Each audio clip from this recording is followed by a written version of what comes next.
Hello, my dear teachers. Today we are here to learn about social emotional learnings. उसका हिंदी में meaning है सामाजिक भावनात्मक शिक्षा क्या है इसके बारे में, और ये शिक्षा हमारे बच्चों को, हमारे विद्यार्थियों को, छात्रों को कैसे दी जाए इसके बारे में हम आज पढ़ने वाले हैं। तो मैं अपना सेशन एक हमारे महान समाज सुधारक ज्योतिराव फुले की कुछ पंक्तियों से मेरा सेशन स्टार्ट करना चाहता हूँ। तो मराठी में उन्होंने बहुत अच्छे से कहा है, विद्ये विना मती गेली, मती विना नीती गेली, नीती विना वित्त गेले, वित्ता विना शूद्र खचले, एवढे अनर्थ एका विद्येने केले। इसका मीनिंग जो है इंग्लिश में, I want to tell you everyone, lack of education leads to lack of wisdom, which in turn leads to lack of justice. This leads to lack of progress, which leads to lack of money and result in oppression of the lower caste. So we should get conscious about own identity, where we come from, what we have to achieve and what we have to do. Social emotional learning इसमें ही बसी हुई है my dear teachers, because Paulo Freire एक जगह बहुत अच्छे से कहते हैं कि सोशल कॉन्शियसनेस आना जरूरी है टीचर्स में। ज्योतिराव फुले भी जब हंटर कमीशन के सामने जब बोलते हैं कि टीचर्स कैसा होना चाहिए, टीचर्स जब उसको जरूरत पड़े तो हल चलाना भी उसको आना चाहिए। तो टीचर क्रिएटिव होना चाहिए, टीचर बहुत सारी कलाएं उसको आनी चाहिए, तभी वो अच्छा छात्र बना पाएगा।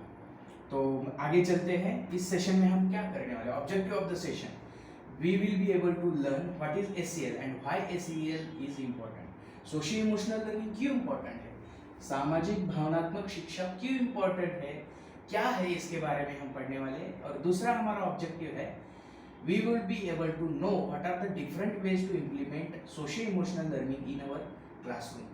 किस तरह से, किस प्रक्रिया से हम सोशल इमोशनल लर्निंग हमारे क्लासरूम्स में ला सकते हैं, इसके बारे में हम इस सेशन में हम जानने वाले हैं।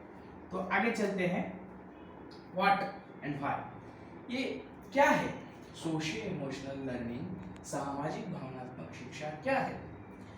तो मेरे प्यारे दोस्तों, सामाजिक भावनात्मक शिक्षा है, एक प्रोसेस है सीखने की, सामाजिक और भावनिक स्किल सीखने की। सामाजिक और भावनात्मक स्किल मतलब कौशल, मतलब क्या होता है कि हम समाज में जिस पैदा होते हैं तो खुद की जानकारी होना, खुद की जानकारी होने से अपने अगल बगल के लोगों की जानकारी होना, और उसके बाद पूरे देश की जानकारी होना, और सिर्फ जानकारी ही नहीं होना, उसको सिंपैथी से देखना, और कुछ चीज़ें एम्पैथी से हम हेल्प कर सकते हैं क्या किसी ज़रूरतमंद को, या किसी पॉलिसी को हम चेंज कर सकते हैं है क्या, इसके बारे में सोचना। अगर हमारे बच्चे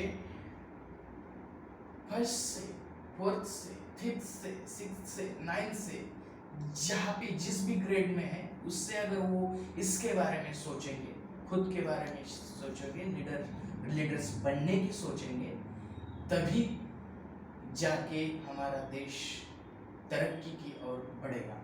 तो सोशल इमोशनल लर्निंग क्यों इम्पोर्टेंट है, क्यों ज़रूरी है। हमने तो ये तो सीखा कि क्या है, तो हमने सीखा कि social emotional learning is a process of learning. Social एक प्रोसेस है सामाजिक और भावनात्मक शिक्षा की। आप सभी जानते हैं कि मनुष्य एक सामाजिक प्राणी है, और मनुष्य को भावना है। मनुष्य का जो ब्रेन है, जो अविकसित रूप में पैदा होता है, और जैसे जैसे मनुष्य बढ़ता है वैसे वैसा उसका ब्रेन विकसित होता जाता है। तो वो ब्रेन विकसित करने के लिए सामाजिक भावनात्मक शिक्षा की जरूरी है। तो हमारे जो इमोशंस है, why it is important, it is important for managing emotions, have empathy towards the actions, our actions and society's actions also, solve critical problems whichever we have seen or we actually see in everyday day-to-day life. Okay, also make responsible decisions. Make responsible decisions in every stage of life. We have to take various decisions in various conflict situations. We have to take decisions. So for that, social emotional learning is very important. और आप सभी को ये पता है कि मनुष्य जो है अपने एक्सपीरियंसेस से सीखता है।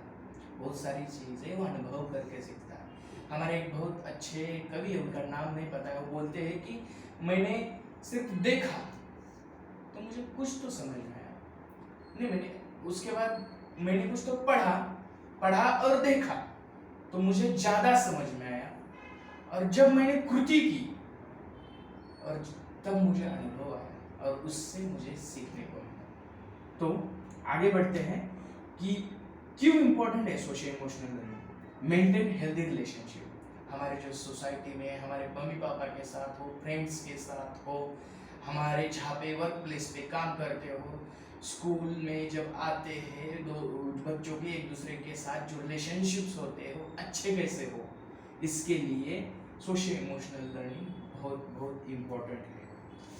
बहुत सारे वैल्यूज हम इससे कनेक्टेड है, हमारे भावनाओं से, हमारे सोसाइटी से, ये भावना हम इससे सीख सकते हैं। सोशियो इमोशनल लर्निंग जब मैं पढ़ता हूँ या जब ये सोशियो इमोशनल लर्निंग क्या है इसके बारे में जब मैं जानकारी निकालता हूँ या शब्द सुनता हूँ, तब मुझे एक दिमाग में ये आता है कि सोसाइटी जैसा हमारा सोशलाइजेशन होता है वैसे मनुष्य की गठन होती है। तो स्कूल में हम अलग क्या सिखा रहे हैं बच्चों को? स्कूल में हम अलग ये सिखा रहे हैं कि हम जिस सोसाइटी में पैदा हुए उसकी हमें जानकारी मिले, तो इसके लिए कॉन्शियस बना रहे हैं हमारे बच्चों को। रिफ्लेक्शन के तरीके, हमारे एक्शन के ऊपर रिफ्लेक्शन, हमारा ही खुद का कैसा हो इसके बारे में हम हमारे रिफ्लेक्शन कैसे करें बच्चों में, हमारी उनको आदत कैसे पड़ेगी, उन्होंने अगर एक एक्शन किए तो उन एक्शन का उनकी जो कृतियाँ है किसको कितना प्रभावित करती है, निगेटिवली कितनी प्रभावित करती है, पॉजिटिवली कितनी प्रभावित करती है, इसके बारे में एक्चुअली सोशल इमोशनल लर्निंग है। तो क्यों ज़रूरी है और क्या है इसके बाद हम ये हमारे बच्चों के साथ हम कैसे इम्प्लीमेंट करें। मैं एक टीचर हूँ, पिछले 1 साल से बच्चों को पढ़ा रहा हूँ, 4th ग्रेडर्स को और 6th ग्रेडर्स को। तो मैं मेरा एक्सपीरियंस आपको बाद में शेयर करने ही वाला हूँ, बट मैंने जो किया वो आपको बताने वाला हूँ कि ये सोशल इमोशनल लर्निंग मैंने क्लासरूम में कैसे लाई। तो पहले मेरा क्लास शुरू होता है ग्राउंडिंग एक्टिविटीज से। तो उसमें मिक्सचर होता है, कभी हम मेडिटेशन करते हैं, कभी हम सब मिल के बच्चे और मैं एक म्यूजिक सुनते हैं अच्छा वाला, या फिर हम कुछ प्रेयर जो होती है बहुत अच्छी प्रेयर्स हैं, वो प्रेयर्स हम गाते हैं। तो हमारा डे शुरू होता है ग्राउंडिंग एक्टिविटीज से, मेडिटेशन, लिसनिंग, सिंगिंग, प्रेयर, इससे। उसके बाद हम थोड़ा स्टार्ट करने से पहले आइस ब्रेकर एक्टिविटीज करते हैं। तो ये भी आप आपके साथ कर सकते हैं, बच्चों के साथ कर सकते हैं। आइस ब्रेकर एक्टिविटी, उसमें जो बच्चे डांस कर सकते हैं, वो आप अपनी अपनी फीलिंग शेयर कर सकते हैं या थॉट शेयर कर सकते हैं। If there is burning question is there in their classroom, student can raise their hands and tell, and they can think about that and they can discuss about that problem in the classroom also. So also involving SAL in daily lesson plans, जो हम maths के lesson plan बनाते हैं, जो हम English RC के lesson plans बनाते हैं, साइंस के लेसन प्लान्स बनाते हैं, उसमें सामाजिक भावनात्मक शिक्षा हम कैसे इन्वॉल्व कर सकते हैं, इसका हमें देखना चाहिए। जैसे कि मैं बच्चों को फ्रैक्शन पढ़ा रहा था मैथ्स में, तो एक पिज्ज़ा, तो डे टू डे लाइफ के एग्जांपल देखिए कि भूखमरी से जनता मर रही है, तो अगर आपके पास पिज्ज़ा के 4 पीसेस है, एक पीस आपने खाया, 3 पीस 3 लोगों को देने जो ज़रूरतमंद है, तो मुझे बताओ टोटल पार्ट्स कितना, डिनोमिनेटर क्या है और न्यूमरेटर क्या है। इससे बच्चों की कंसेप्ट्स क्लियर भी हुई और हमारा SEL भी समावेश होगा, इंक्लूड हो गया उस लेसन प्लान में। इसी तरह हमें लेसन प्लान में इंक्लूड करना है सामाजिक भावनात्मक शिक्षा। इसके बाद जो बच्चों का बिहेवियर हम देखते हैं कि डिस्टर्बिंग बिहेवियर है, उनके लिए भी पर्सनल काउंसलिंग बहुत इम्पोर्टेंट है। और पर्सनल काउंसलिंग में स्टूडेंट्स की जो सोशल पोजीशन है, पेरेंट्स पोजीशन है, फैमिली बैकग्राउंड है, उसके ऊपर हमें उसके साथ चर्चा करनी चाहिए। ओके, तो मैं मेरे क्लास में एक चीज़ और करता हूँ कि क्लोजिंग लेता हूँ। पूरा दिन होने के बाद स्कूल छूटने से पहले 10 मिनट में क्लोजिंग लेता हूँ। उसमें क्या 3 क्वेश्चन मैं पूछता हूँ बच्चों को, या बच्चे खुद रिस्पॉन्सिबिलिटी लेते हैं कि whom do you want to say sorry, whom do you want to say thanks and what is your today's biggest learning। इसके बारे में रोज 3 बच्चे अल्टरनेटिवली शेयर करते हैं कि उन्होंने अगर किसी को हर्ट किया है, किसी से फाइटिंग की है, तो उनको सॉरी बोलते हैं, अगर किसी ने हेल्प की है तो थैंक यू बोलते हैं। तो ये है actual social emotional learning. Okay, तो इस तरह से हम हमारे क्लासरूम में ला सकते हैं। तो मेरे टीचर्स भाइयों एंड बहनों, तो मैंने पिछले कुछ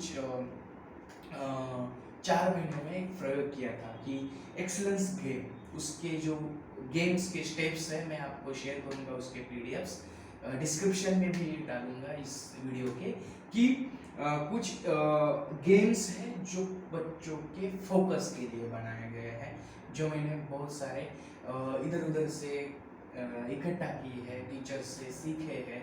तो वो गेम्स के बारे में मैंने एक कॉन्फ्रेंस हुआ था, उसमें भी ये गेम्स प्रेजेंट किया था, सब टीचर्स के सामने वो गेम्स प्रेजेंट भी किए थे। तो वो गेम कैसे, राजा बोले जी हुजूर, जो जिसमें स्टूडेंट्स को एक चीज लानी होती है, राम रावण, जिसमें दो ग्रुप्स होंगे, 2 ग्रुप्स को राम रावण फोकस करना होता है और अपने अपनी जगह से हिल के कॉन्सेंट्रेशन शो करना होता है, और उसमें लोग कोलैबोरेटिवली काम करते हैं। जो सोशल इमोशनल लर्निंग के जो भी पार्ट है, building relationship, collaboration, cooperation, consciousness about our actions, ये सब इस गेम्स में कवर होता है। तो इस गेम्स का जो वीडियोस है, PDFs है, मैं आपको इस लिंक के डिस्क्रिप्शन में भेज दूंगा। तो अभी बात है कि मैं I want to show you something, कि एक एक्सीलेंस ट्रैकर मैंने यहाँ पे दिया है, जहाँ पे स्टूडेंट का नेम है, बिहेवियर है, एंगेजमेंट इन क्लास है और मैथ्स की मास्टरी है।